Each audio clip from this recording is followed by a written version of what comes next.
Hello children, welcome to असा education. आज हम कर रहे हैं chapter 10 organs of government, grade 9 social science book से। इस चैप्टर की एक्सरसाइज और क्वेश्चन आंसर्स करेंगे। फर्स्ट सेक्शन है हमारा आंसर द फॉलोइंग क्वेश्चंस। अब इसमें दिया हुआ है what is the principle of division of power. Principle क्या है डिवीजन ऑफ पावर का? तो ये जो सिद्धांत है डिवीजन ऑफ पावर्स, ये एक बेसिक कॉन्सेप्ट है हमारे मॉडर्न डेमोक्रेटिक सिस्टम्स के अंदर, खास तौर से जो गवर्नमेंट है और जो गवर्नेंस है, जिस तरह से वो रूल करती है, उसके संदर्भ में। बेसिक यहाँ जो आइडिया इस प्रिंसिपल के पीछे है वो ये है कि पावर जो है इस तरह से डिवाइड करी जाए, डिस्ट्रीब्यूट करी जाए अलग अलग ब्रांचेस में या लेवल्स में गवर्नमेंट के, ताकि किसी एक इंसान या किसी एक ग्रुप के हाथ में बहुत ज्यादा कंट्रोल या अथॉरिटी ना आ जाए।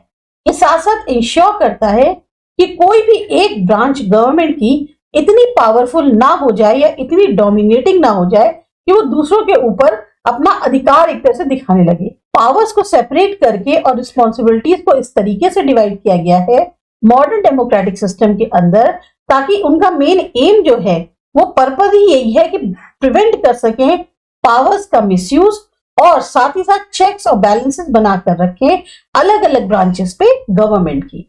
तो ये होता है प्रिंसिपल डिवीजन ऑफ पावर का। दूसरा क्वेश्चन है what is the eligibility of the member of parliament. किसी भी पार्लियामेंट के मेंबर होने के नाते आपको क्या आपकी एलिजिबिलिटी होनी चाहिए जिससे आप एक मेंबर बन पाए। तो जो एलिजिबिलिटी क्राइटेरिया रखा गया है कि मेंबर ऑफ पार्लियामेंट बन सके आप, वो इस तरह से है कि पर्सन जो है वो सिटीजन होना चाहिए इंडिया का, उसकी एज जो है एटलीस्ट 25 ईयर्स ऑफ एज होनी चाहिए लोकसभा में इलेक्ट होने के लिए, और 30 ईयर्स होनी चाहिए राज्यसभा के अंदर इलेक्ट होने के लिए। रेजिडेंट होना चाहिए उस कॉन्स्टिट्यूएंसी का जहां से उसने इलेक्शन लड़ने की सोची है। एजुकेशनल क्वालिफिकेशन के नाम पर उसको एटलीस्ट हाई स्कूल होना चाहिए ताकि वो जो है एलिजिबल हो पाए इस क्वालिफिकेशन के लिए, और किसी भी क्रिमिनल ऑफेंस के लिए वो जिम्मेदार ना हो, उसके ऊपर कोई ट्रायल ना चल रहा हो या उसके ऊपर कोई भी क्रिमिनल चार्जेस ना लगाए गए हो। फिर लास्ट है कि पर्सन को जो है अगर इलेक्शंस कंटेस्ट करने as a candidate of political party या फिर क्या कहते हैं इंडिपेंडेंट कैंडिडेट के तौर पर वो इलेक्शंस लड़ सकता है। अब आता है कोरम क्या होता है लोकसभा और राज्यसभा का। तो कोरम जो है लोकसभा के लिए क्या है कि 1/10 जो टोटल मेंबर्स हैं हाउस के, उसमें से यानी कि 1/10 55 मेंबर्स हुए जिसमें स्पीकर को छोड़ दें, तो ये जो है कोरम बनता है जब 1/10 of the member, total number जो भी हाउस के अंदर है मेंबर्स का, उसमें से 55 मेंबर्स जो है वो हाउस में प्रेजेंट होने जरूरी है ताकि जो भी उससे रिलेटेड मैटर्स है उस पर आगे बढ़ा जा सके। जब भी लोकसभा का कोरम कहा जाता है तो इसका मतलब यह हुआ कि at least 1/10 of the total member of houses जो है वो प्रेजेंट होने जरूरी है किसी भी हाउस की प्रोसीडिंग को आगे बढ़ाने के लिए। तो 1/10 में आता है टोटल नंबर 55। उसी तरह से राज्यसभा के लिए 1/10 जो total number of members of the house है जो कि 25 है। इसका मतलब 25 मेंबर्स जो है वो प्रेजेंट होने चाहिए हाउस के अंदर ताकि उसकी प्रोसीडिंग्स को आगे बढ़ाया जा सके। अगर बाई चांस कोरम मैट नहीं करता है तो जो प्रिजाइडिंग ऑफिसर है वो आइदर हाउस को एडजर्न कर सकता है या सस्पेंड कर सकता है प्रोसीडिंग्स को जब तक कि कोरम हासिल नहीं कर लिया जाता। मतलब कोरम की संख्या जब तक पूरी नहीं होती तब तक आप जो है जो प्रिजाइडिंग ऑफिसर है वो या तो उसको एडजर्न कर देंगे या फिर सस्पेंड कर देंगे प्रोसीडिंग। नेक्स्ट क्वेश्चन है कैसे मेंबर्स राज्यसभा के इलेक्ट किए जाते हैं। तो राज्यसभा के मेंबर्स जो इलेक्ट किए जाते हैं उनका तरीका क्या है? सबसे पहले चुने जाते हैं लेजिस्लेटिव असेंबली से। ये चुने जाते हैं through a process of proportional representation, और ये इसका जरिया होता है सिंगल ट्रांसफरेबल वोट। जो भी नंबर ऑफ मेंबर्स इलेक्ट होने हैं हर स्टेट से वो जो है आधारित होते हैं कि उस स्टेट की पॉपुलेशन कितनी है। फिर होते हैं इलेक्टेड बाय लेजिस्लेटिव काउंसिल। अगर स्टेट के पास लेजिस्लेटिव काउंसिल है तो जो मेंबर्स है राज्यसभा के वो उनको सेम तरीके से अपॉइंट किए जाते हैं या इलेक्ट होते हैं जैसे कि लेजिस्लेटिव असेंबली से। जो प्रेसिडेंट है इंडिया के वो नॉमिनेट कर सकते हैं लगभग 12 मेंबर्स राज्यसभा के, जिसमें उन पर्संस को अपॉइंट किया जाता है जिनकी खास तौर से स्पेशल नॉलेज या प्रैक्टिकल एक्सपीरियंस होता है लिटरेचर, साइंस, आर्ट या फिर किसी भी सोशल सर्विस में। 6 साल के लिए अपॉइंट किए जाते हैं जिसमें 1/3 ऑफ द मेंबर्स रिटायर हर 2 साल बाद हो जाते हैं। इससे क्या होता है कंटिन्यूटी बनी रहती है हाउस की फंक्शनिंग में और कोई भी सडन डिसरप्शन नहीं होता उसकी प्रोसीडिंग्स के अंदर। स्पीकर जो है कैसे प्रोटेक्टर जो है मेंटेन करते हैं, या कहा जा सकता है कि वो प्रोटेक्टर है डिग्निटी ऑफ द हाउस के, जो भी हाउस की एक रिस्पेक्ट है उसके प्रोटेक्टर स्पीकर कैसे। लोकसभा का प्रिसाइडिंग ऑफिसर होने के नाते स्पीकर मेनली रिस्पॉन्सिबल होते हैं मेंटेन करने के लिए ऑर्डर और डेकोरम हाउस का, और इंश्योर करते हैं कि प्रोसीडिंग्स जो है बिल्कुल फेयर और इम्पार्शियल मैनर से करी जाए। स्पीकर को इसलिए भी protector of the dignity of the house कहा जाता है क्योंकि वो रिस्पॉन्सिबल होते हैं प्रेस्टीज, अथॉरिटी और जो इंटीग्रिटी होती है हाउस की उसको बनाए रखने के लिए। प्रेस्टीज यानी जो एक उसकी वैल्यू है, एक रिस्पेक्ट है, एक अथॉरिटी उसकी जो पावर है, और इंटीग्रिटी जो अखंडता है उसको बनाए रखने के लिए प्रेसिडेंट जो स्पीकर है वो रिस्पॉन्सिबल हो। इनके पास पावर होती है मेंटेन करें ऑर्डर हाउस के अंदर, उसके लिए वो जो है रूल्स जो प्रोसीजर और डिसिप्लिन के है उसको लागू करने की कोशिश करते हैं। साथ ही साथ इंश्योर करते हैं कि जो डिबेट्स और डिस्कशन है हाउस के अंदर वो इस तरीके से हो कि वो रिस्पेक्टफुल भी हो और डिग्निफाइड भी हो। स्पीकर बहुत अहम रोल प्ले करते हैं मेंटेन करने में डिग्निटी और डेकोरम लोकसभा का, और इसीलिए उनको जो है गार्जियन के तौर पे देखा जाता है हाउस की सैंक्टिटी और अथॉरिटी के लिए। इमरजेंसी पावर्स क्या होती हैं प्रेसिडेंट की? इंडियन कॉन्स्टिट्यूशन के अंतर्गत जो प्रेसिडेंट है उसके पास पावर है कि वो डिक्लेयर कर सकता है स्टेट ऑफ इमरजेंसी कंट्री के अंदर, अगर बाई चांस सिक्योरिटी को कोई खतरा होता है, यूनिटी को या इंटीग्रिटी को इंडिया की। ये जो इमरजेंसी प्रोविंस है ये एंश्राइन की गई है पार्ट 18 ऑफ कॉन्स्टिट्यूशन में, जो कि डील करती है इमरजेंसी प्रोविजन से। प्रेसिडेंट जो है 3 तरह की इमरजेंसी डिक्लेयर कर सकते हैं। नेशनल इमरजेंसी आर्टिकल 352, जिसमें कोई थ्रेट होता है सिक्योरिटी के लिए, इंडिया के बाहर से कोई क्या कहते हैं एग्रेशन है या कोई किसी ने हमला कर दिया है, बगावत कर दिया आर्म्ड, तो ऐसे में नेशनल इमरजेंसी डिक्लेयर की जा सकती है। स्टेट इमरजेंसी आर्टिकल 356 में जब फेलियर होता है कॉन्स्टिट्यूशनल मशीनरी का स्टेट के अंदर। फाइनेंशियल इमरजेंसी आर्टिकल 360, जब एक थ्रेट होती है, खतरा होता है फाइनेंशियल स्टेबिलिटी को इंडिया। तो ये बात बहुत इंपॉर्टेंट है नोट करने की, प्रेसिडेंट सिर्फ डिक्लेयर कर सकते हैं emergency advice of cabinet ministers के या प्राइम मिनिस्टर जो उनको हेड करते हैं उनकी। इमरजेंसी अप्रूव करी जानी चाहिए दोनों हाउसेस से पार्लियामेंट के एक सर्टेन पीरियड ऑफ टाइम के अंदर। अगर इमरजेंसी अप्रूव नहीं की गई तो वो ऑटोमेटिकली एक्सपायर हो जाती है पीरियड ऑफ 6 महीने के अंदर। इम्पीचमेंट प्रोसेस क्या है? इम्पीचमेंट एक ऐसा प्रोसेस है जिससे जो भी चुने हुए ऑफिशियल होते हैं, चाहे उसमें प्रेसिडेंट, वाइस प्रेसिडेंट, जजेस सुप्रीम कोर्ट के या हाई कोर्ट के हैं, उनको रिमूव किया जा सकता है उनके ऑफिस से अगर बाई चांस सीरियसली वायलेशन हुआ है कॉन्स्टिट्यूशन। इंडिया के अंदर ये जो प्रोसेस है इम्पीचमेंट ऑफ प्रेसिडेंट का, वाइस प्रेसिडेंट का, जजेस ऑफ सुप्रीम कोर्ट और हाई कोर्ट का, इसको गवर्न करते हैं constitution of India under article 61, 71, 124, 218 और 124A। इसमें कुछ खास स्टेप्स हैं जो बताए गए हैं। पहला है नोटिस इम्पीचमेंट का। एक नोटिस जो है इम्पीचमेंट का दिया जाता है किसी भी मेंबर ऑफ पार्लियामेंट के द्वारा अगर प्रेसिडेंट, वाइस प्रेसिडेंट जो है उनके खिलाफ आप कर रहे हैं, और लगभग 100 मेंबर्स से कम जो है नहीं होने चाहिए लोकसभा के, या 50 मेंबर्स राज्यसभा के, अगर जज जो है सुप्रीम कोर्ट या हाई कोर्ट के उनके खिलाफ इम्पीचमेंट का केस है। फिर इंक्वायरी बैठाई जाती है, इंक्वायरी कमेटी जो है उसका गठन होता है। एक बार जो नोटिस जो इम्पीचमेंट का दे दिया गया तब एक इंक्वायरी कमेटी जो है वो बनाई जाती है चार्जेस की जांच करने के लिए।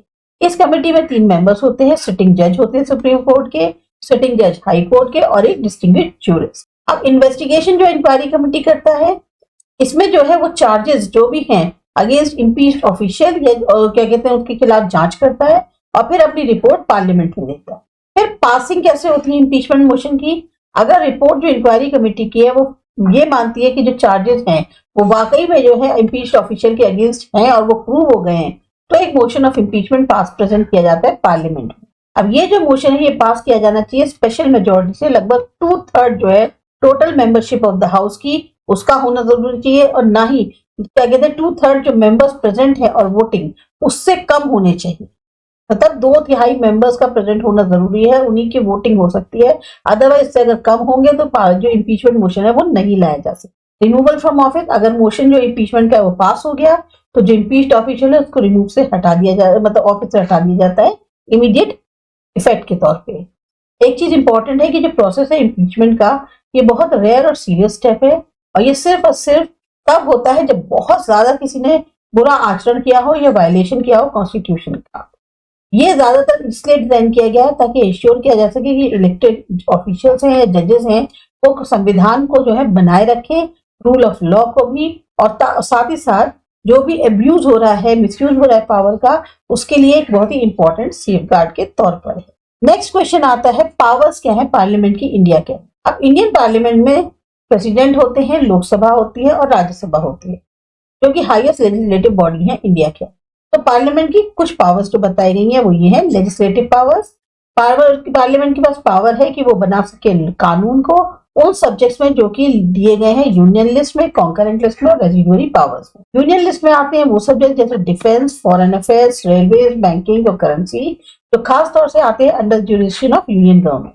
कॉन्करेंट लिस्ट में आते हैं सब्जेक्ट जैसे एजुकेशन, हेल्थ, सोशल वेलफेयर, जो कि ज्वाइंटली करे जाते हैं यूनियन और स्टेट गवर्नमेंट के द्वारा। और रेजिडुअरी पावर जो है ज्यादातर वेस्टेड होती है यूनियन गवर्नमेंट में, और ये जो है तब यूज करी जाती है जो ऐसी पावर्स है जो कि ना तो यूनियन के द्वारा कवर करी जा रही है और ना ही कॉन्करेंट लिस्ट के। फिर आती है फाइनेंशियल पावर्स। पार्लियामेंट के पास पावर है कि वो अप्रूव करे सारे गवर्नमेंट के जो खर्चे हैं, जिसमें एनुअल बजट, टैक्सेशन और बोरोइंग सब शामिल है। साथ ही साथ इसके पास पावर है कि ऑथराइज कर सके गवर्नमेंट को कि वो मनी जो है उसी पर खर्च करे जो कंसोलिडेटेड फंड ऑफ इंडिया है उससे। एग्जीक्यूटिव पावर्स में इनके पास पावर होती है कि ये होल्ड कर सके एग्जीक्यूटिव ब्रांच को एक तरह से अकाउंटेबल उसके एक्शंस के लिए। ये क्वेश्चन कर सकते हैं मिनिस्टर से, डिस्कशन कर सकते हैं गवर्नमेंट की पॉलिसीज पे और रेजोल्यूशन पास कर सकते हैं जिसमें गवर्नमेंट के एक्शंस को क्रिटिसाइज करते हैं। अमेंडिंग द कॉन्स्टिट्यूशन, पार्लियामेंट के पास पावर है कि कॉन्स्टिट्यूशन गवर्नमेंट करे। कोई भी अमेंडमेंट जो है उसके लिए जरूरत होती है अप्रूवल दोनों हाउसेज में पार्लियामेंट की 2/3 मेजोरिटी चाहिए मेंबर्स की कि वो प्रेजेंट हो और उनकी वोटिंग की। इम्पीचमेंट, पार्लियामेंट के पास पावर है कि वो इम्पीच कर सकता है प्रेसिडेंट, वाइस प्रेसिडेंट, जजेस, सुप्रीम कोर्ट और हाई कोर्ट के उनके मिसकंडक्ट के लिए। जुडिशियल पावर्स में देखा जाए तो उनके पास पावर है नई कोर्ट्स बनाने की, एक्सटेंड करने की जुरिडिक्शन जो एग्जिस्टिंग कोर्ट का है, इम्पीच कर सकते हैं जजेस को मिसकंडक्ट के। इन पावर्स के अलावा पार्लियामेंट के पास जो कह सकते हैं पावर्स हैं कि नए स्टेट्स बना सकती है, मॉडिफाई कर सकती है बाउंड्रीज एग्जिस्टिंग स्टेट्स की। ये एक तरह का की इंस्टीट्यूशन है इंडियन पॉलिटिकल सिस्टम का और बहुत महत्वपूर्ण रोल प्ले करता है गवर्नेंस में कंट्री। अब देखते हैं institute of local self governance क्या है।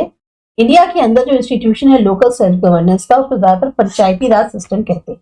ये जो पंचायती राज है ये मेनली रिफर करता है system of local self government का रूरल एरियाज के लिए। इसको लाया गया था 1959 में और एक कॉन्स्टिट्यूशनल अमेंडमेंट के थ्रू, और उसको फिर और ज्यादा स्ट्रेंथन किया गया 1992 में जब 73rd अमेंडमेंट एक्ट पास हुआ। अब इसके अकॉर्डिंग 3 टीयर सिस्टम जो हमारे यहाँ का पंचायती राज इंस्टीट्यूशंस का है वो है ग्राम पंचायत, पंचायत समिति और जिला परिषद। ग्राम पंचायत बेसिक यूनिट है पंचायती राज सिस्टम का और रिस्पॉन्सिबल होता है एडमिनिस्ट्रेशन किसी सिंगल या ग्रुप ऑफ विलेजेस के लिए। पंचायत समिति बीच का इंटरमीडिएट लेवल मान सकते हैं पंचायती राज सिस्टम का, रिस्पॉन्सिबल होती है एडमिनिस्ट्रेशन ब्लॉक के या तालुका के जिसमें कई सारे ग्रुप्स आते हैं विलेजेस के। जिला परिषद हाईएस्ट लेवल है पंचायती राज सिस्टम का और रिस्पॉन्सिबल होता है एडमिनिस्ट्रेशन जो भी डिस्ट्रिक्ट का है उसके लिए। तो पंचायती राज इंस्टीट्यूशन मेनली रिस्पॉन्सिबल होते हैं कई सारे फंक्शंस के लिए जिसमें local planning, rural development, social welfare और मेंटेनेंस आती है लॉ एंड ऑर्डर की। इनके पास पावर होती है टैक्सेस कलेक्ट कर सकते हैं, रिसोर्सेज दे सकते हैं, एलोकेट कर सकते हैं और लागू कर सकते हैं कई सारी गवर्नमेंट स्कीम्स लोकल लेवल पे।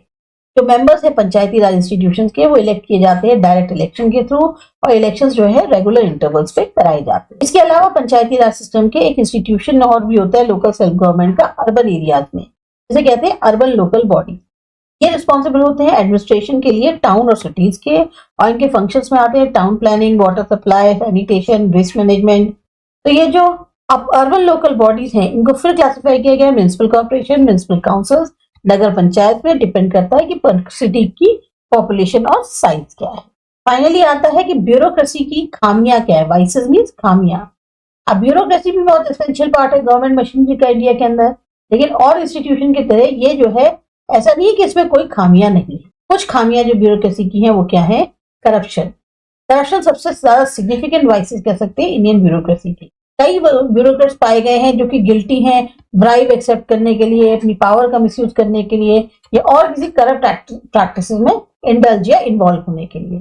रेड टेपिज्म, ब्यूरोक्रेट्स जो इंडिया के अंदर हैं वो बहुत ज्यादा रूल्स और रेगुलेशन से पक्के चलते हैं जिससे बहुत ज्यादा डिले होता है और ब्यूरोक्रेटिक तौर पे ऑब्स्टिकल्स आते हैं। इनएफिशिएंसी, इंडियन ब्यूरोक्रेसी को क्रिटिसाइज किया जाता है उसकी लैक ऑफ एफिशिएंसी के कारण, या जो इफेक्टिवनेस कही जा सकती है कि पॉलिसीज को लागू करने में और डिलीवर करने में पब्लिक सर्विसेज। ज्यादातर ब्यूरोक्रेट जो है बहुत high degree of job security enjoy करते हैं। इसका कारण क्या होता है, उनकी जवाबदेही जो है नहीं रहती अपने एक्शंस के लिए। लैक ऑफ ट्रांसपेरेंसी मान सकते हैं जो भी वो फंक्शनिंग होती है उनकी, और इससे जो है जो ब्यूरोक्रेट्स हैं उनसे वो कुछ भी गलत करें तो उनके लिए जवाब लेना बहुत मुश्किल हो जाता है। पॉलिटिकल इंटरफेरेंस, ये ज्यादातर पॉलिटिकल फिर इंटरफेरेंस बहुत करते हैं, जिससे क्या होता है इनकी जो इम्पार्शियलिटी या इंटीग्रिटी है उस पर कहीं ना कहीं ये समझौता कर लेते हैं। इसके कारण एक जो कंसिस्टेंसी होती है पॉलिसी बनाने में, उसे लागू करने में, उसमें बहुत कमी आती है।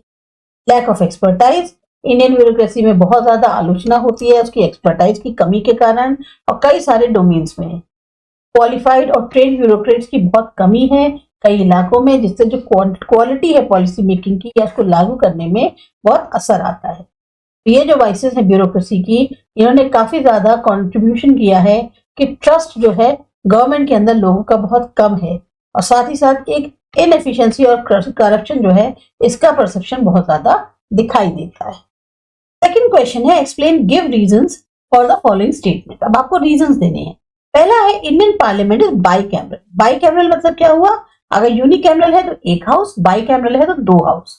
तो इंडियन पार्लियामेंट बाइकैमरल है क्योंकि यहाँ पर दो हाउसेज हैं, राज्यसभा काउंसिल ऑफ स्टेट्स और लोकसभा हाउस ऑफ पीपल, और इन दोनों के ही फंक्शंस और पावर्स बिल्कुल अलग अलग। राज्यसभा स्टेट को रिप्रेजेंट करती है और इंश्योर करती है कि उनके जो इंटरेस्ट हैं वो रिप्रेजेंट हो लॉ मेकिंग प्रोसेस में, जबकि लोकसभा रिप्रेजेंट करती है लोगों को इंडिया के और रिस्पॉन्सिबल होती है लॉज को पास करने में और डिसीजंस लेने में जो कि संबंधित होते हैं नेशनल इंपॉर्टेंस से। बाइकैमरल सिस्टम साथ में अलाउ करता है चेक्स और बैलेंसेस बने रहें दोनों हाउसेस के बीच में, और इंश्योर करता है कि जो कानून है उनके ऊपर पूरी तरह से बहस हो, ताकि जो इंटरेस्ट है अलग अलग ग्रुप्स के वो भी जो है ध्यान में लिए जा सके। दूसरा है Rajya Sabha is a permanent house. अब राज्यसभा एक परमानेंट हाउस इसलिए है क्योंकि इसके सारे मेंबर्स जो हैं वो एक बार में नहीं चुने जाते। 1/3 उसके मेंबर्स जो है वो रिटायर होते हैं हर 2 साल बाद, और न्यू मेंबर्स चुने जाते हैं और अपॉइंट किए जाते हैं उनको रिप्लेस करने के। इसका मतलब राज्यसभा एक कंटिन्यूइंग बॉडी है और हमेशा जो है एक्सपीरियंस मेंबर्स का एक ग्रुप जो है वो रहता है, जो कि कंटिन्यूटी और स्टेबिलिटी जो है बढ़ाता रहता है लेजिस्लेटिव प्रोसेस की। पार्लियामेंट सुप्रीम नहीं है बल्कि कॉन्स्टिट्यूशन सुप्रीम है। पार्लियामेंट सुप्रीम नहीं है, कॉन्स्टिट्यूशन सुप्रीम है, क्योंकि कॉन्स्टिट्यूशन जो है फंडामेंटल लॉ है उस लैंड की, जो स्टैब्लिश करती है बेसिक स्ट्रक्चर गवर्नमेंट का, सेट करती है फंडामेंटल राइट्स और ड्यूटीज सिटीजन्स की, और डिफाइन करती है पावर और फंक्शन अलग अलग ब्रांचेस के गवर्नमेंट के अंदर। इसमें पार्लियामेंट भी शामिल है। कॉन्स्टिट्यूशन प्रोवाइड करता है एक फ्रेमवर्क ताकि जो पावर्स हैं गवर्नमेंट के द्वारा उनको एक्सरसाइज किया जा सके। इसमें पार्लियामेंट भी शामिल है और साथ ही साथ लिमिट भी लगाती है उनकी पावर्स पर। फोर्थ क्वेश्चन है इंडिपेंडेंट और इम्पार्शियल जुडिशरी फाउंडेशन है डेमोक्रेसी की। वो इसलिए है क्योंकि ये इससे इंश्योर होता है कि जो रूल ऑफ लॉ है वो बनाए रखें और सारे सिटीजन के साथ फेयरली और इक्वल ट्रीट हो अंडर लॉ। इसलिए जरूरी है कि राइट्स और फ्रीडम जो सिटीजन के उनको प्रोटेक्ट किया जाए ताकि जो डेमोक्रेटिक वैल्यूज है सोसाइटी की वो बनी रहे। क्वेश्चन फिफ्थ है जो इंस्टीट्यूट्स हैं लोकल सेल्फ गवर्नेंस के, ये ट्रेनिंग स्कूल्स या लेबोरेटरी माने जा सकते हैं कॉन्स्टिट्यूशनल इंप्रूवमेंट के डेमोक्रेसी के अंदर। तो वो इसलिए माने जाते हैं क्योंकि ये एक अपॉर्चुनिटी प्रोवाइड करते हैं सिटीजन्स को कि वो पार्टिसिपेट कर सकें डायरेक्टली गवर्नेंस में जो उनकी लोकल कम्युनिटीज की। इन इंस्टीट्यूशन की मदद से जैसे municipalities, panchayat, city council, citizen ये अपने खुद के रिप्रेजेंटेटिव्स चुन सकते हैं और डिसीजन ले सकते हैं लोकल इश्यूज से संबंधित जो उनकी सीधे जिंदगियों पर असर डालते हैं। ये अलाउ करते हैं सिटीजन्स को कि डेमोक्रेटिक प्रक्रिया क्या है उसके बारे में जाने, डेवलप करें लीडरशिप स्किल्स और प्रैक्टिकल एक्सपीरियंस गेन करें गवर्नमेंट के अंदर।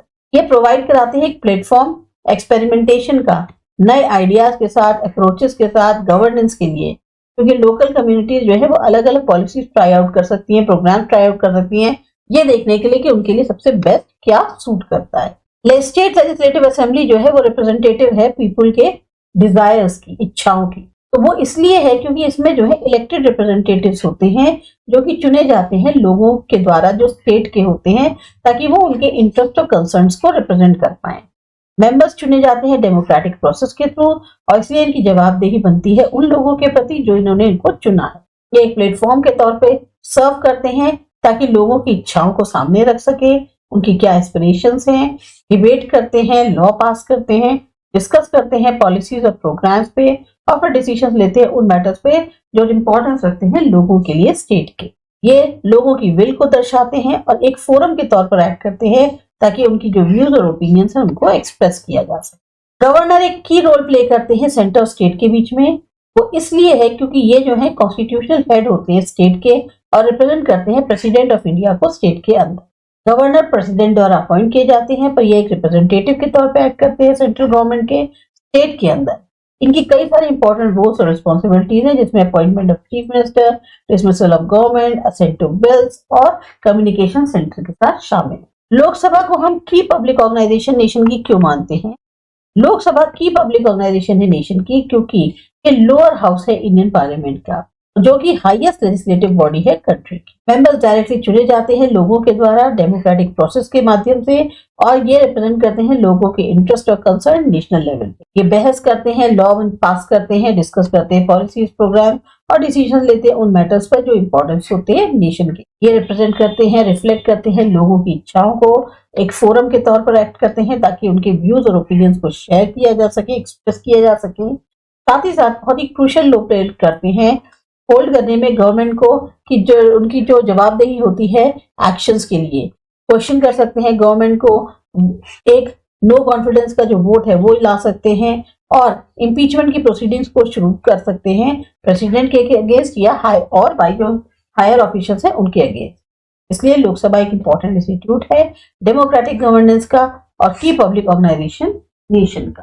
9th क्वेश्चन है, एक एमिकेबल रिलेशन होता है पॉलिटिकल एग्जीक्यूटिव और एडमिनिस्ट्रेटिव एग्जीक्यूटिव के बीच में, जो कि प्री रिक्विजिट माना जाता है स्मूथ गवर्नेंस के लिए कंडीशन। वो इसलिए है क्योंकि दोनों ही असेंशियल होते हैं, या दोनों ही असेंशियल कंपोनेंट्स हैं गवर्नमेंट के, और दोनों अलग अलग लेकिन इंटर रिलेटेड रोल्स प्ले करते हैं कंट्री को चलाने में। जो पॉलिटिकल एग्जीक्यूटिव होता है उसमें इलेक्टेड रिप्रेजेंटेटिव्स होते हैं, जैसे प्राइम मिनिस्टर है, कैबिनेट है, जो जिम्मेदार होते हैं पॉलिसी ऑब्जेक्टिव्स को बनाने में, डिसीजंस लेने के लिए गवर्नमेंट के बिहाफ पर। वहीं एडमिनिस्ट्रेटिव एग्जीक्यूटिव में सिविल सर्वेंट्स होते हैं और ऑफिशियल्स होते हैं जो रिस्पॉन्सिबल होते हैं इन पॉलिसीज को लागू करने के लिए या डिसीजंस को लागू करने के लिए, और ये इंश्योर करते हैं कि स्मूथ फंक्शनिंग चलती रहे गवर्नमेंट की मशीन की। अगर कोऑर्डिनेशन की या अंडरस्टैंडिंग की कमी होगी तो उससे इनएफिशिएंसी, डिले और कॉन्फ्लिक्ट्स बढ़ेंगी डिसीजन मेकिंग में भी और इम्प्लीमेंटेशन प्रोसेस में। इससे क्या होगा, जो डिलीवरी है पब्लिक सर्विसेज की वो बाधित होगी, पब्लिक का जो ट्रस्ट है गवर्नमेंट के अंदर वो खत्म हो जाएगा, और जो फंक्शनिंग है डेमोक्रेसी की वो भी कहीं ना कहीं उस पर असर आएगा। दूसरी तरफ एक अगर शांतिप्रिय रिलेशनशिप बनी रहती है पॉलिटिकल और एग्जीक्यूटिव एडमिनिस्ट्रेटिव जो एग्जीक्यूटिव है उनके बीच में, तो उससे effective governance, efficient implementation policies का और टाइमली डिलीवरी होगी पब्लिक सर्विसेज। फिर आता है एफिशिएंट और बोल्ड पब्लिक सर्वेंट्स जो है बैकबोन माने जाते हैं गवर्नमेंट के। एफिशिएंट और बोल्ड पब्लिक सर्वेंट जो है बैकबोन इसलिए माने गए हैं क्योंकि ये रिस्पॉन्सिबल होते हैं गवर्नमेंट की पॉलिसीज को और प्रोग्राम्स को लागू करने में और इंश्योर करने में कि स्मूथ फंक्शनिंग चलती रहे गवर्नमेंट मशीनरी की। पब्लिक सर्वेंट्स फेस होते हैं गवर्नमेंट के और एक लिंक के तौर पर एक्ट करते हैं गवर्नमेंट और लोगों के बीच में। ये एसेंशियल सर्विसेज प्रोवाइड करते हैं पब्लिक को, जैसे हेल्थ केयर, एजुकेशन, ट्रांसपोर्टेशन और लोकल वो लॉ एनफोर्समेंट। बहुत जरूरी है इफेक्टिव डिलीवरी हो इन सर्विसेज। ये इनकी जवाबदेही बनती है अपने एक्शंस के लिए, डिसीजंस के लिए, और इसीलिए ये जो है स्टिक रहते हैं हाईएस्ट स्टैंडर्ड्स ऑफ प्रोफेशनलिज्म के लिए, इंटीग्रिटी और एथिक्स। इनको इनमें स्किल होनी चाहिए, नॉलेज होनी चाहिए, इनोवेटिव यानी क्रिएटिव होने चाहिए अपनी अप्रोच में, ताकि वो आसानी से प्रॉब्लम को सॉल्व कर सके, और साथ ही साथ जो भी चेंजिंग सर्कमस्टांसेस हैं उसमें अपने आप को अडेप्ट कर पाए, चाहे वो सर्कमस्टांसेस हो या चैलेंजेस हो। इनकी ऑपरेशनल ड्यूटीज के अलावा पब्लिक सर्वेंट्स और भी बहुत इंपॉर्टेंट रोल प्ले करते हैं एडवाइस देने में और गाइडेंस देने में गवर्नमेंट को। ये इतने काबिल होने चाहिए कि ये बिल्कुल एक्यूरेट और टाइमली इंफॉर्मेशन दे सकें, एनालाइज कर सकें कॉम्प्लेक्स इश्यूज को, या ऑफर कर सकें एक प्रैक्टिकल सॉल्यूशन पॉलिसी मेकर्स के लिए। एफिशिएंट और बोल्ड पब्लिक सर्वेंट्स काफी मदद करते हैं ड्राइव करने में पॉजिटिव चेंज और कंट्रीब्यूट करते हैं डेवलपमेंट और ग्रोथ के लिए कंट्री के। इसलिए ये इनको बैकबोन कहा जाता है गवर्नमेंट की, बहुत ही जरूरी है स्मूथ फंक्शनिंग के लिए democracy. Right, short notes on. सबसे पहला क्वेश्चन है पोजीशन क्या है गवर्नर की और उसके फंक्शंस क्या होते हैं। तो गवर्नर जो है वो एक कॉन्स्टिट्यूशनल हेड कहा जाता है स्टेट का इंडिया के अंदर। इनको अपॉइंट कौन करता है? प्रेसिडेंट। गवर्नर की जो मेन फंक्शन है उसमें क्या क्या करना होता है इन्हें? सबसे पहले चीफ मिनिस्टर अपॉइंट करते हैं और बाकी और मिनिस्टर्स को गवर्नर अपॉइंट करते हैं। ये अपनी सहमति देते हैं उन बिल्स के लिए जो कि पास करी जाती है स्टेट लेजिस्लेटिव असेंबली के द्वारा, और कम्युनिकेट करते हैं सेंटर के साथ कुछ उन मैटर्स पर जो बहुत खासियत वाले होते हैं, बहुत महत्वता रखते हैं स्टेट से संबंधित। गवर्नर के पास पावर है कि वो डिसमिस कर सकता है गवर्नमेंट को अगर गवर्नमेंट जो है अपनी मेजॉरिटी प्रूव करने में फेल हो जाती है या फिर वो संविधान का उल्लंघन करती है। तो ये है आपका पोजीशन क्या है गवर्नर की, कि वो कॉन्स्टिट्यूशनल हेड है स्टेट का इंडिया के अंदर, और जो उनके फंक्शंस हैं वो यहाँ पर दिए हुए हैं, जिसमें उनको चीफ मिनिस्टर और बाकी मिनिस्टर्स को अपॉइंट करना है, सहमति देनी है बिल पर जो लेजिस्लेटिव असेंबली द्वारा पास किए जाते हैं, सेंटर के साथ उन मैटर्स पर जो कि इंपॉर्टेंस रखते हैं स्टेट से संबंधित उसके लिए कम्युनिकेशन बनाते हैं, साथ ही साथ गवर्नमेंट को डिसमिस कर सकते हैं अगर वो फेल हो जाती है अपनी मेजॉरिटी प्रूव करने में या कॉन्स्टिट्यूशन का वायलेशन करती है। दूसरा क्वेश्चन है एग्जीक्यूटिव पावर्स क्या होती है स्टेट लेजिस्लेटिव असेंबली की। अब जो स्टेट लेजिस्लेटिव असेंबली इंडिया के अंदर है उसमें जो एग्जीक्यूटिव पावर्स हैं वो एक्सरसाइज करी जाती है चीफ मिनिस्टर और काउंसिल ऑफ मिनिस्टर्स के द्वारा। ये जो एग्जीक्यूटिव पावर्स हैं इसमें आता है कि उन लॉज को लागू करना, इम्प्लीमेंट मतलब लागू करना, जो कि असेंबली के द्वारा पास की गई हैं, तैयार करना और लागू करना स्टेट बजट को, अपॉइंटमेंट्स करवाना जो अलग अलग गवर्नमेंट पोजीशंस होती हैं उनके ऊपर, और जो भी स्टेट के डिपार्टमेंट्स हैं या एजेंसीज हैं उनका कामकाज। जो चीफ मिनिस्टर और काउंसिल ऑफ मिनिस्टर्स हैं ये कलेक्टिवली रिस्पॉन्सिबल होते हैं असेंबली के लिए। इन जो भी पावर्स हैं जिनको वो करते हैं, एक्सरसाइज करते हैं, उसके लिए जो मेन जिम्मेदारी होती है, जवाबदेही होती है, वो चीफ मिनिस्टर और काउंसिल ऑफ मिनिस्टर्स की होती है। थर्ड है पोजीशन और एग्जीक्यूटिव पावर्स प्राइम मिनिस्टर की क्या है। तो prime minister head of the government है और लीडर होते हैं मेजॉरिटी पार्टी के लोकसभा के अंदर इंडिया में। प्राइम मिनिस्टर जो है एग्जीक्यूटिव पावर्स को एक्सरसाइज करते हैं काउंसिल ऑफ मिनिस्टर्स की मदद से और पूरी तरह से जिम्मेदार होते हैं जो भी अफेयर्स है कंट्री के, कामकाज है कंट्री के, उनकी देखरेख के लिए। एग्जीक्यूटिव पावर्स जो प्राइम मिनिस्टर की है उसमें आती है कि पावर है उनके पास कि वो अपॉइंटमेंट कर सकते हैं अलग अलग गवर्नमेंट पोजीशंस के लिए, लॉज को पास कर सकते हैं, लागू कर सकते हैं जो कि पास करी गई हैं पार्लियामेंट के द्वारा, रिप्रेजेंट करते हैं कंट्री को इंटरनेशनल फोरम पे और फॉर्मुलेट करते हैं, बनाते हैं पॉलिसीज जो कि कंट्री की डेवलपमेंट और प्रोग्रेस में काम आती है। प्राइम मिनिस्टर की जवाबदेही होती है पार्लियामेंट के लिए और उन लोगों के लिए जिनके लिए ये सारी पावर्स को वो एक्सरसाइज करते हैं। फिर नेक्स्ट क्वेश्चन है लेजिस्लेटिव और एडमिनिस्ट्रेटिव पावर्स प्रेसिडेंट की क्या है। एज पर इंडियन कॉन्स्टिट्यूशन जो प्रेसिडेंट है इंडिया के वो हेड ऑफ द स्टेट है और उनके पास दोनों ही लेजिस्लेटिव और एडमिनिस्ट्रेटिव पावर्स होती हैं। अब लेजिस्लेटिव पावर्स जो प्रेसिडेंट की है उसमें आते हैं कि वो अपनी बिल के लिए सहमति दे सकते हैं जो पास किए गए हैं पार्लियामेंट के द्वारा, सम्मन कर सकते हैं, प्रोरॉग कर सकते हैं सेशंस जो पार्लियामेंट के हैं, बुला भी सकते हैं, खत्म भी कर सकते हैं और एड्रेस कर सकते हैं पार्लियामेंट को। प्रेसिडेंट जो है वो ऑर्डिनेंस यानी कोई भी ऑर्डर इशू कर सकते हैं जब पार्लियामेंट सेशन में नहीं होता है। इसी तरह से एडमिनिस्ट्रेटिव पावर्स जो प्रेसिडेंट की है उसमें आता है प्राइम मिनिस्टर का appointment, chief justice of India का और अदर हाई रैंकिंग ऑफिशियल्स का। इसके अलावा गवर्नर्स का जो स्टेट्स के हैं और एम्बेसडर्स जो फॉरेन कंट्रीज के हैं उनका अपॉइंटमेंट करते हैं। प्रेसिडेंट कमांडर इन चीफ कहे जाते हैं आर्म्ड फोर्सेस के और इनके पास पावर है कि वो नेशनल इमरजेंसी डिक्लेयर कर सकते हैं और ये सारी पावर्स जो है एक्सरसाइज करते हैं सिर्फ और सिर्फ काउंसिल ऑफ मिनिस्टर्स की सलाह पर जो कि लीड करी जा रही होती है प्राइम मिनिस्टर के द्वारा। नेक्स्ट है कैसे एक बिल जो है वो एक्ट बनता है, इसका प्रोसीजर आपको बताना है। तो एक बिल जो है वो एक्ट बनता है कुछ खास प्रोसीजर की मदद से। सबसे पहले इंट्रोडक्शन, बिल को इंट्रोड्यूस किया जाता है किसी भी हाउस में लेजिस्लेचर के मेंबर ऑफ पार्लियामेंट के द्वारा या मिनिस्टर के द्वारा। पहली रीडिंग जो होती है उसमें बिल को प्रेजेंट किया जाता है हाउस में, फिर एक डेट सेट करी जाती है सेकेंड रीडिंग के लिए। इस स्टेज पर कोई भी डिबेट नहीं होती है। जो सेकेंड रीडिंग है इसमें बिल पर बहस होती है, फिर इस पे वोटिंग होती है। अगर मेजॉरिटी जो मेंबर्स की है वो वोट करती है फेवर में बिल के तो फिर ये जो है कमेटी स्टेज तक आगे बढ़ता है।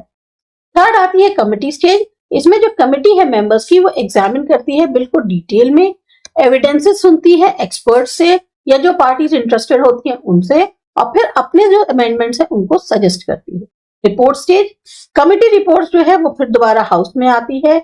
अगर बाई चांस कोई अमेंडमेंट्स या चेंजेस किए गए हैं बिल के अंदर, फिर हाउस में इसमें बहस होती है और हर अमेंडमेंट के ऊपर वोटिंग करी जाती है।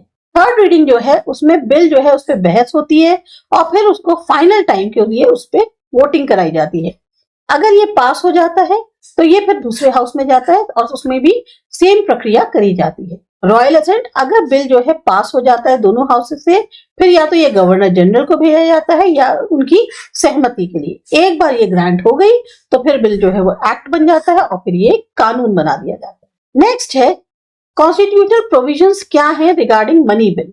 इंडिया के अंदर जो संवैधानिक प्रावधान किए गए हैं मनी बिल से संबंधित वो हैं कि सिर्फ लोकसभा यानी जो लोअर हाउस है पार्लियामेंट का वही मनी बिल को इंट्रोड्यूस कर सकती है। राज्यसभा जो कि हमारे यहाँ का अपर हाउस है सिर्फ उसमें सजेशंस दे सकता है मनी बिल पे, पर उसमें बदलाव नहीं कर सकता। प्रेसिडेंट भी अपनी सहमति दे सकते हैं बिल के लिए 14 डेज के अंदर जब उनको ये बिल मिला। एक मनी बिल जो है उसमें सिर्फ वो प्रावधान होते हैं जो टैक्सेशन से रिलेटेड होते हैं, बोरोइंग से रिलेटेड होते हैं मनी के गवर्नमेंट के द्वारा, खर्चे से रिलेटेड होते हैं जो कंसोलिडेटेड फंड ऑफ इंडिया है उससे, या फिर पेमेंट होता है मनी का फंड। जो स्पीकर है लोकसभा के वो डिसाइड करते हैं कि ये जो बिल है ये मनी बिल है या नहीं और उनका ही जो डिसीजन है वो फाइनल माना जाता है। फिर आता है usefulness and limitations of Rajya Sabha. अब यूजफुलनेस क्या है राज्यसभा की और इसकी क्या सीमाएं हैं। राज्यसभा यानी upper house of Indian parliament, इसकी कुछ लिमिटेशंस और यूजफुलनेस है। सबसे पहले देखते हैं यूजफुलनेस क्या है। रिप्रेजेंटेशन, राज्यसभा रिप्रेजेंट करती है स्टेट्स को और यूनियन टेरिटरीज को इंडिया के अंदर, और इसमें जो है इनको नेशनल लेजिस्लेचर पे इनकी आवाज जो है वो एक उनको रखने का मौका देती है। स्टेबिलिटी, मेंबर्स जो राज्यसभा के हैं वो इलेक्ट किए जाते हैं 6 साल के लिए, जो कि प्रोवाइड करते हैं कंटिन्यूटी और स्टेबिलिटी लेजिस्लेटिव प्रोसेस को। एक्सपर्टाइज में राज्यसभा जो है उसमें जो मेंबर्स होते हैं वो एक्सपर्ट्स होते हैं अलग अलग फील्ड्स में, और उनका जो कंट्रीब्यूशन है जो योगदान है वो लेजिस्लेटिव प्रोसेस को और बढ़ा सकता है। चेक्स एंड बैलेंसेस क्या है कि राज्यसभा एक्ट करती है चेक के तौर पे लोकसभा में, और ये देखती है कि कोई भी हेस्टी यानी जल्दबाजी में या गलत कंसीडर किए हुए लेजिस्लेशन पास ना हो जाए। अब सीमाएं क्या है। सबसे पहले आता है डिले। राज्यसभा कोई भी बिल को पास करने में डिले कर सकती है जिससे फ्रस्ट्रेशन बढ़ता है और डिले होता है लेजिस्लेटिव प्रोसेस में। अनइक्वल रिप्रेजेंटेशन, जो नंबर ऑफ सीट्स अलॉट करी गई हैं हर एक स्टेट की राज्यसभा के अंदर वो प्रोपोर्शनल नहीं है उसकी पॉपुलेशन से, जिससे अनइक्वल रिप्रेजेंटेशन होता है। लिमिटेड पावर्स है इसके पास कोई भी पावर नहीं है कि ये इनिशिएट कर सके, अमेंड कर सके मनी बिल्स को, जिससे जो है इसकी पावर लेजिटिमेट पावर्स में एक रिस्ट्रिक्शन आता है। पॉलिटिकल एफिलिएशंस, राज्यसभा जो है वो ज्यादातर चुनी जाती है पॉलिटिकल एफिलिएशंस के आधार पर बजाय एक्सपर्टाइज की, जिससे जो क्वालिटी है डिबेट की और डिसीजन मेकिंग की वो काफी हद तक कम हो जाती है। इसके बाद जो नेक्स्ट सेक्शन है वो है choose the correct option. What is the decided as for the member of legislative assembly? Correct answer is 25 years. कितने मेंबर्स होते हैं लोकसभा और राज्यसभा में? लोकसभा 545, राज्यसभा 245। तो आंसर इसका ए है। कौन सा स्टेट है जिसमें 2 हाउसेस नहीं है लेजिस्लेटिव के? इसका करेक्ट ज्यादातर आपको आंसर जो मिलेगा वो तमिलनाडु मिलेगा, बट इसका जो करेक्ट आंसर है वो आंध्र प्रदेश है। हु अपॉइंट्स द जज of the supreme court? President. क्या टाइम पीरियड होता है मेंबर्स ऑफ लोकसभा का? 5 ईयर्स। इस हाउस में पार्लियामेंट जो है वो अपॉइंट करते हैं 2 एंग्लो इंडियन मेंबर्स। लोकसभा में कौन एडमिनिस्टर करता है oath of secrecy to the prime minister? President. अब यहाँ पर आपको मैच द पेयर्स बताने हैं। डिस्ट्रिक्ट सेवा सदन, म्युनिसिपल कॉर्पोरेशन और डिस्ट्रिक्ट पंचायत एडमिनिस्ट्रेटिव ऑर्गेनाइजेशन है, और इनके हेड्स कौन कौन है? मेयर, डीडीओ, कलेक्टर और कमिश्नर। तो इसका करेक्ट आंसर है बी यानी 1 का सी। डिस्ट्रिक्ट सेवा सदन कलेक्टर, म्युनिसिपल कॉर्पोरेशन कमिश्नर और डिस्ट्रिक्ट पंचायत डीडीओ, ये जो है इसका करेक्ट आंसर है। तो आपका मैच जो है बी है। कितने मेंबर्स नॉमिनेट किए जाते हैं प्रेसिडेंट के द्वारा राज्यसभा में? Correct answer is 12। कौन प्रेजेंट करता है बजट पार्लियामेंट के अंदर? The correct answer is finance minister.